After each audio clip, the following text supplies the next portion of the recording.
Сегодня я отправляюсь в водное путешествие на Сапе. Мой маршрут проходит по извилистой реке, на которой я встречу плотины и гидроэлектростанции, спокойные места, а также участки с быстрым течением, лугами, еловым лесом, красными скалами и настоящей дикой природой.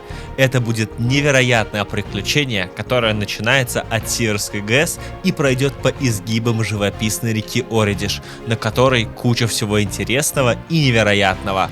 И среди всего этого я буду плыть до Белогорской ГЭС. Ну что, отправляемся в путь?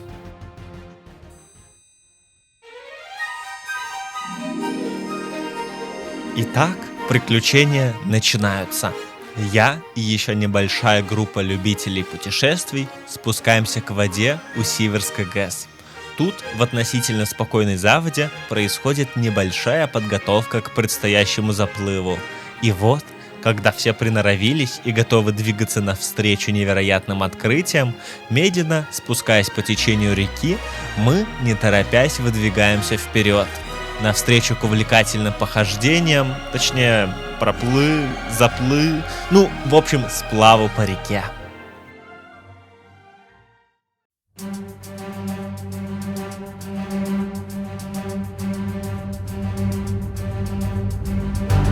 Нет.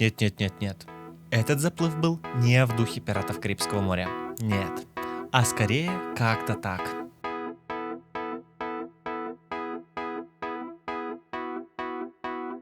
Почти безветренный, солнечный, теплый августовский день.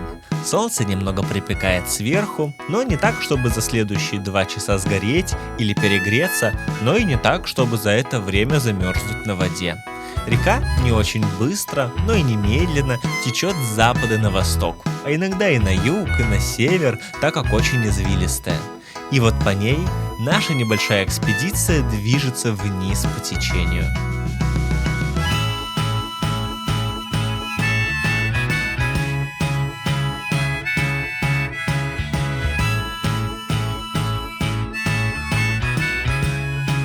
На Сапе я стою первый раз в жизни, но это оказалось намного легче, чем я думал. С первых же минут я почувствовал себя уверенно и мог спокойно встать и грести, так как он достаточно устойчивый.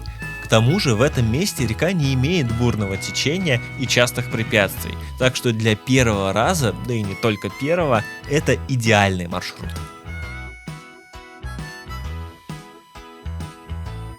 Мне предстоит преодолеть дистанцию примерно в 7 километров по реке Оридиш в Ленинградской области. На пути нередко встречаются мостики, деревеньки, спуски к воде и маленькие пляжики. И вот ты не спеша сплавляешься в плавном течении реки и наблюдаешь за всей этой красотой.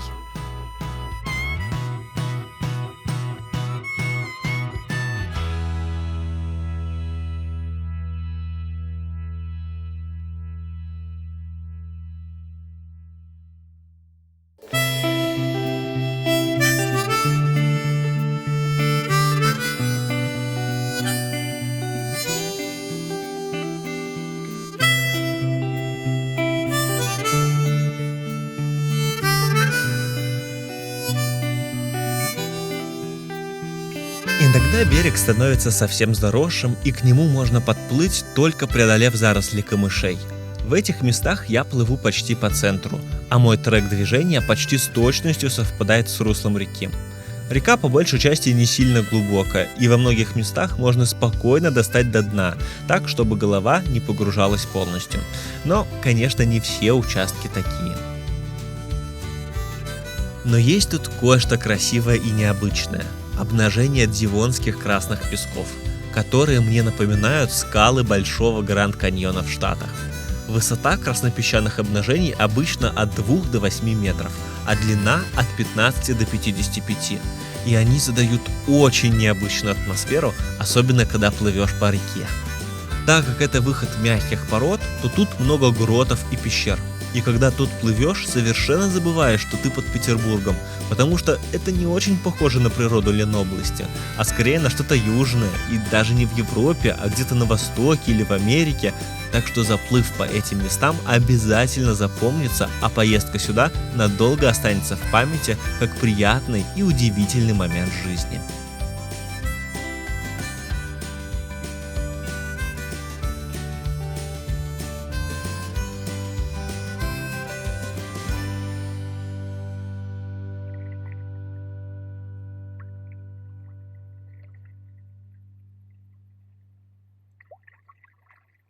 Дно реки по большей части, особенно там, где нет пляжей, покрыто водорослями. И там, где не очень глубоко, они доходят практически до поверхности воды. Но это совершенно не кажется противным или пугающим, наверное, даже для тех, кто их боится. Потому что водоросли придают реке свою непередаваемую атмосферу, особенно если посмотреть сверху. Ты плывешь как бы по воде и в то же самое время как бы по зеленому лугу.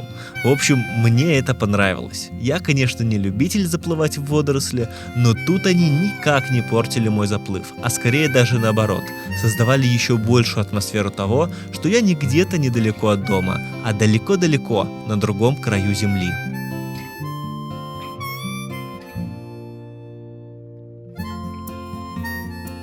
На сапе плыть одно удовольствие. Если поначалу кажется, что не, я лучше сначала поплаваю по какому-нибудь озеру, чтобы вода была стоячая, а потом уже буду сплавляться по реке, то, возможно, это и так, но с другой стороны, нет.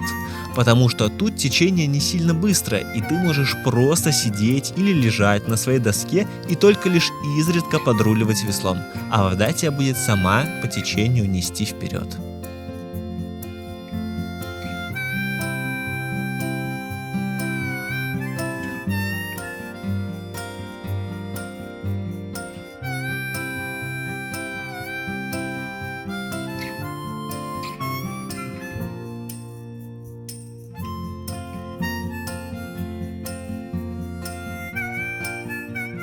Это приключение мне очень понравилось, и я точно его запомню надолго. И отпраздновать свой день рождения вот так, по-моему, очень здорово. А вы как думаете?